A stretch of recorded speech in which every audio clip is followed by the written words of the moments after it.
നമസ്കാരം, എല്ലാവർക്കും ഒരു പുതിയ വീഡിയോയിലേക്ക് സ്വാഗതം. ഇന്ന് ഞാൻ ഉണ്ടാക്കാൻ പോണത് പാവ് ഭാജിയാണ്. പാവ് ഭാജി എന്ന് പറഞ്ഞാൽ ബോംബെ സ്പെഷ്യൽ ആണല്ലോ. അപ്പോൾ കുറച്ച് നാൾ ബോംബെയിലൊക്കെ ഉണ്ടായിരുന്ന കാരണം പാവ് ഭാജിയായിട്ട് ഭയങ്കര ഒരു അടുത്ത ബന്ധമാണ് എനിക്കുള്ളത്. അതായത് എനിക്ക് ഭയങ്കര ഇഷ്ടമാണ് പാവ് ഭാജി, അതുമാതിരി വടാപ്പാവ്.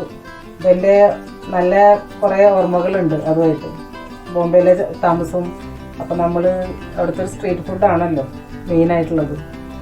അപ്പോൾ ഭയങ്കര ആകർഷണമാണ് അവിടുത്തെ. പറഞ്ഞ മാതിരി റോഡ് സൈഡിലൊക്കെ വലിയ പാത്രത്തിൽ അവരിങ്ങനെ ചുടുക്കനെ ഉണ്ടാക്കി തരുമ്പോൾ നല്ല ടേസ്റ്റാണ്. അപ്പോൾ ആ സ്വാദ് കൊണ്ടുവരാൻ ഞാൻ ശ്രമിക്കാറുണ്ട്. അപ്പോൾ ഈ വിൻ്റർ എന്ന് പറഞ്ഞിട്ടുണ്ടെങ്കിൽ ഇവിടെ നമുക്ക് പച്ചക്കറികൾ ധാരാളം കിട്ടണം. അത് ഫ്രഷ് പച്ചക്കറികൾ, അതായത് കോളിഫ്ലവർ, പിന്നെ ഫ്രഷ് ആലു, പുതിയ ആലു കിട്ടും. ആ തോലൊക്കെ നമ്മൾ കളയേണ്ട ആവശ്യമില്ല. ശരിക്കും പറയുകയാണെന്നുണ്ടെങ്കിൽ ഒന്ന് കഴുകി കഴിഞ്ഞാൽ പോണതാണ്. അത്രയും ഫ്രഷ് ആയിട്ടുള്ള ഉരുളക്കിഴങ്ങ് കിട്ടും. പിന്നെ ക്യാപ്സിക്കം, മട്ടർ, എല്ലാം നല്ല പുതിയ ബീൻസ്, ഇതൊക്കെ ഇപ്പോഴത്തെ സീസൺ എന്താ പറയുക പച്ചക്കറികളാണ്. അപ്പം അങ്ങനെ പുതിയ പുതിയ പച്ചക്കറികളൊക്കെ കിട്ടണ കാരണം നമ്മൾ ഈ വിൻ്ററിൽ 2-3 പ്രാവശ്യമെങ്കിലും പാവ് ഭാജി ഉണ്ടാക്കാറുണ്ട്. കുട്ടികൾക്കൊക്കെ ഭയങ്കര ഇഷ്ടമാണ്. കുട്ടികൾക്കെന്നല്ല, ഞങ്ങൾക്കും ഭയങ്കര ഇഷ്ടമാണ്. അപ്പോൾ ഇതിനകത്തുണ്ടെങ്കിൽ നല്ല ഹെൽത്തി ഫുഡാണ്.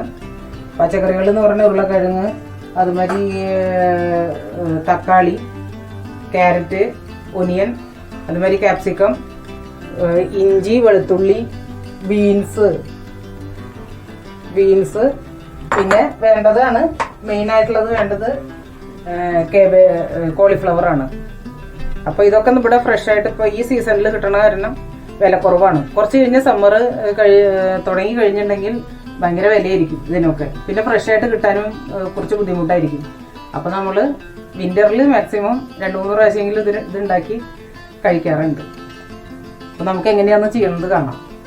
അപ്പം നമ്മളിവിടെ പച്ചക്കറി കരിഞ്ഞ് വെച്ചിട്ടുണ്ട്.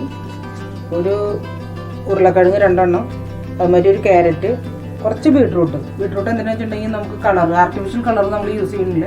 കുറച്ച് കളറ് ഉണ്ടെങ്കിൽ പാവ് ഭാജിക്ക് ഒരു ഭംഗിയുണ്ട്, അതിന് വേണ്ടിയിട്ടായിരുന്നു. അപ്പോൾ ഇതൊക്കെ നമ്മൾ കട്ട് ചെയ്ത് റെഡിയാക്കി വെച്ചിട്ടുണ്ട്. ബീൻസ്, തക്കാളി, അതുമാതിരി ഒനിയൻ. അപ്പോൾ നമുക്ക് ആവശ്യമുള്ളത് ഒനിയനും കുറച്ച് തക്കാളിയാണ്, പിന്നെ ക്യാപ്സിക്കം, അതുമാതിരി വെളുത്തുള്ളിയൊക്കെ നമുക്ക് അങ്ങനെ തന്നെ ഇടാം.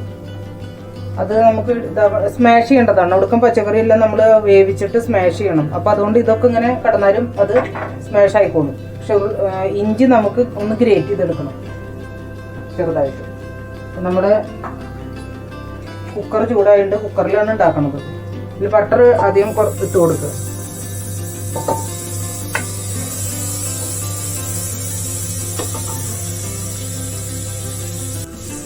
നമുക്ക് സ്വല്പം എണ്ണ അതിലേക്ക് ചേർക്കണം.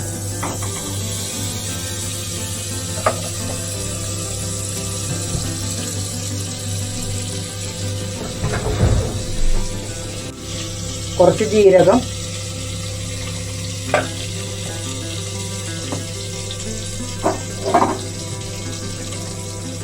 വെളുത്തുള്ളി, ഇഞ്ചി ഗ്രേറ്റ് ചെയ്തത് ഇതുപോലെ പൊടിയായിട്ട് നമ്മൾ ഒന്ന് ഗ്രേറ്റ് ചെയ്തെടുക്കുക.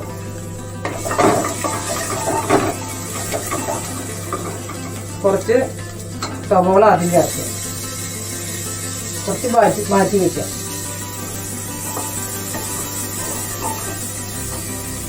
നമ്മൾ തക്കാളിയും കൂടി ആഡ് ചെയ്യണം.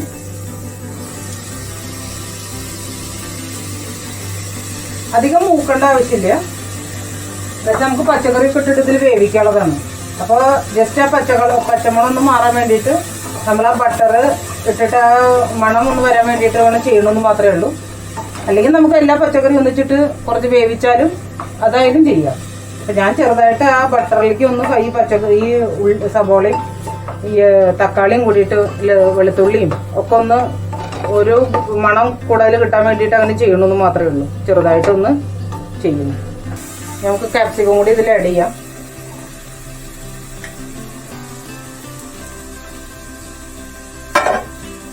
നന്നായിട്ടൊന്ന് ഇളക്കി കൊടുക്കും.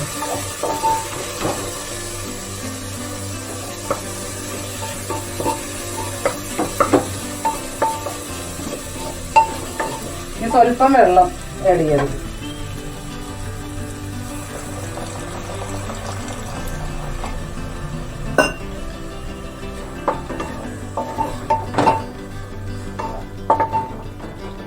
ഇനി നമുക്ക് ഇതിലേക്ക് ബാക്കി പച്ചക്കറികളും കൂടി ആഡ് ചെയ്ത് കൊടുക്കാം.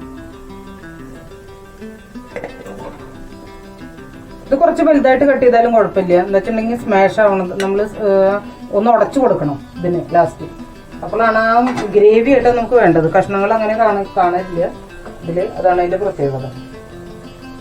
മട്ടർ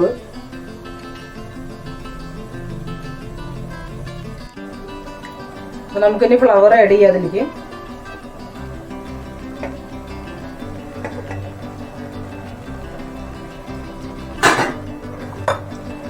പിന്നെ കട്ട് ചെയ്ത് വെച്ചിരിക്കുന്ന ബീൻസ്,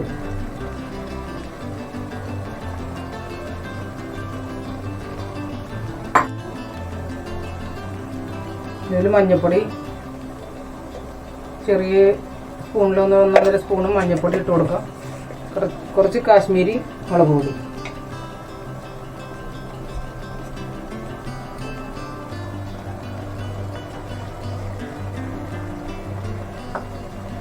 ആവശ്യത്തിന് ഉപ്പും ചേർത്ത് അടച്ചു വെച്ചിട്ട് ഒരു 4 വിസിലൊക്കെ വരണ മാതിരി അടച്ചു വെച്ച് വേവിക്കുക. ഉപ്പ് ആഡ് ചെയ്യണം.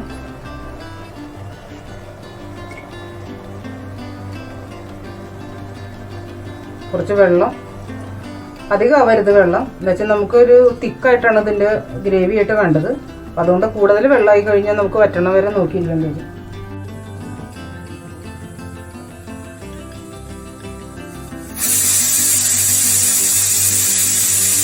നാല് വിസിൽ വന്നു. നമുക്ക് കുക്കർ ഓഫാക്കി വെച്ചേക്കാണ്. ഇത് അതിൻ്റെ സ്റ്റീം പോണ വരെ നമുക്ക് വെയിറ്റ് ചെയ്യാം. അതിനുള്ളിൽ നമുക്ക് ചെറിയ ഒരു സബോള ചെറുതായിട്ട് കട്ട് ചെയ്ത് വയ്ക്കുക. വളരെ നൈസായിട്ട് കട്ട് ചെയ്ത് വയ്ക്കുക. പിന്നെ ഒരു ചെറുനാരങ്ങ, അതുമാതിരി മല്ലിയുടെ ഇല, ഇത് നമ്മൾ നല്ലോണം ചെറുതായിട്ട് കട്ട് ചെയ്ത് വയ്ക്കുക. നമുക്ക് ലാസ്റ്റ് ഗാർണിഷ് ചെയ്യാൻ ആവശ്യമുണ്ട്.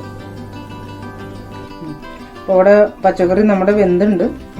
അപ്പോൾ അത് തന്നെ സ്മാഷ് ചെയ്യണ ഒരു കയ്യിലുണ്ട്. അത് വെച്ചിട്ട് നല്ലോണം നമ്മൾ സ്മാഷ് ചെയ്ത് കൊടുക്കുക ഇതിന്. അപ്പോൾ എത്ര സ്മാഷ് ചെയ്ത് ഫുള്ളായിട്ട് നല്ല സ്മൂത്തായിട്ട് സ്മാഷ് ചെയ്യണം. അതാണ് ഇതിൻ്റെ ടേസ്റ്റ് കൂടുള്ളൂ. ഫുള്ളാണ്.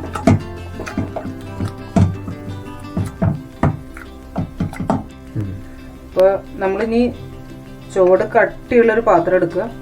ചീനച്ചട്ടിയോ അങ്ങനെ എന്തെങ്കിലും. എന്നിട്ട് നമ്മൾ അതിലേക്ക് ബട്ടർ കുറച്ച് ആഡ് ചെയ്ത് കൊടുക്കുക. പാവ് ഭാജിയിൽ ഏറ്റവും ഇമ്പോർട്ടൻറ്റ് ബട്ടറാണ് കേട്ടോ. ബട്ടർ നല്ലോണം വേണം. ബട്ടറാണ് അതിൻ്റെ ടേസ്റ്റ് കൂടുതലാക്കുന്നത്. പിന്നെ അതിലേക്ക് നല്ലോണം ഈ കുഞ്ഞ് ചെറുതാക്കി ഇരിഞ്ഞ് വെച്ചിരിക്കുന്ന സബോള ഈ സമയത്താണ് നമുക്ക് ആവശ്യമുള്ളത്. ഇതിലേക്ക് ആഡ് ചെയ്ത് കൊടുക്കുക.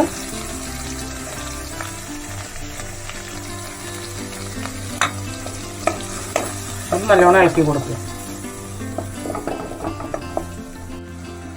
ഇതിലൊരു 1.5 സ്പൂണ് പാവ് ഭാജി മസാല ആഡ് ചെയ്യാം.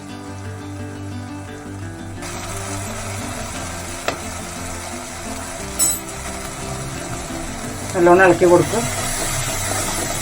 പാവ് ഭാജി ഇതിൽ മിക്സ് ചെയ്ത് വെച്ച വെജിറ്റബിൾസ് അതിലേക്ക് ആഡ് ചെയ്ത് കൊടുക്കാം. സ്മാഷ് ചെയ്ത് വെച്ചിരുന്നത്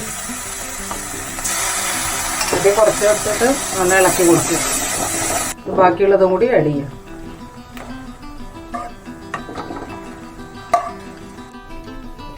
അപ്പം നമ്മുടെ പാവ് ഭാജി മസാല ഇട്ടു. വെജിറ്റബിൾസ് ഇതിൽ സ്മാഷ് ചെയ്ത് ആഡ് ചെയ്തു. ഇനി നമ്മൾ ഉപ്പൊക്കെ പാകത്തിനാണോ എന്നൊന്നുകൂടി നോക്കിയിട്ട് നമുക്കിത് ഫൈനൽ ഇതിലേക്ക് എത്തിയിട്ടുണ്ട്. ഇപ്പോൾ നമ്മുടെ തിക്നെസ്സൊക്കെ ഓക്കെ ഉണ്ട്. ഇപ്പോൾ പച്ചക്കറി വേവിക്കുമ്പോൾ നമ്മൾ വെള്ളം കുറച്ച് വെച്ചിട്ട് വേവിക്കുക. അല്ലെങ്കിൽ വെള്ളം നല്ലോണം ആയി കഴിഞ്ഞാൽ പിന്നെ ബുദ്ധിമുട്ടാവും. ഇപ്പോൾ പാകമാണ്. അപ്പോൾ ഈ കൺസിസ്റ്റൻസി ഓക്കെയാണ്. ഇതിൽ നമുക്ക് മല്ലിയുടെ ഇല ആഡ് ചെയ്യാം. നല്ലോണം മല്ലിയുടെ ഇല ആഡ് ചെയ്യണം. കുറച്ചധികം ഇരുന്നാലും നല്ലതാണ്.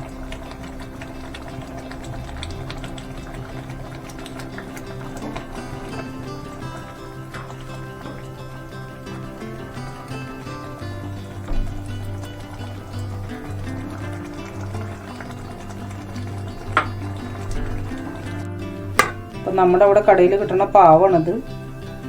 അപ്പോൾ ബേക്കറികളിലൊക്കെ ഇവിടെ ലഭ്യം. പക്ഷെ ബോംബെ പാവല്ല ഇത്. എന്നിരുന്നാലും നമുക്ക് അഡ്ജസ്റ്റ് ചെയ്യാം.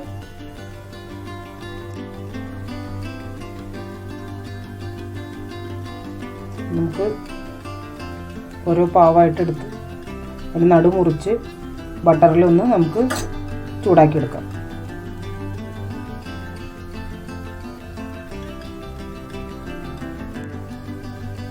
നമ്മുടെ തവ ചൂടായി കൊണ്ടിരിക്കുകയാണ്. അവിടെ ബട്ടർ ഇതിൽ വെച്ച് കുറച്ച് നമ്മുടെ പാവ് ഭാജി മസാല അതിലേക്ക് ഇടും.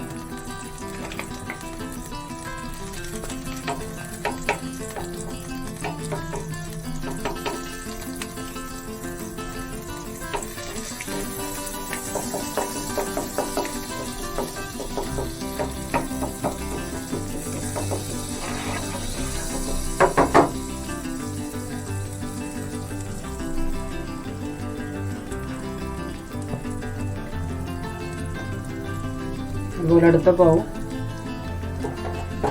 നമ്മൾ ബട്ടറിൽ നല്ലോണം അമർത്തി കൊടുക്കും.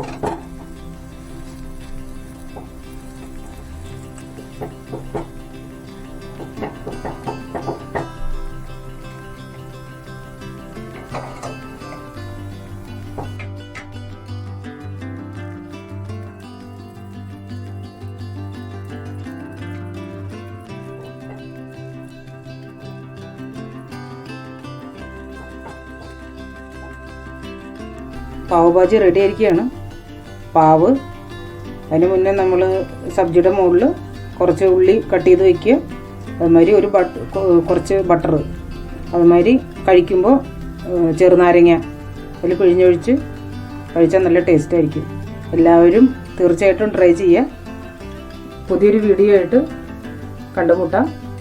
നന്ദി, നമസ്കാരം.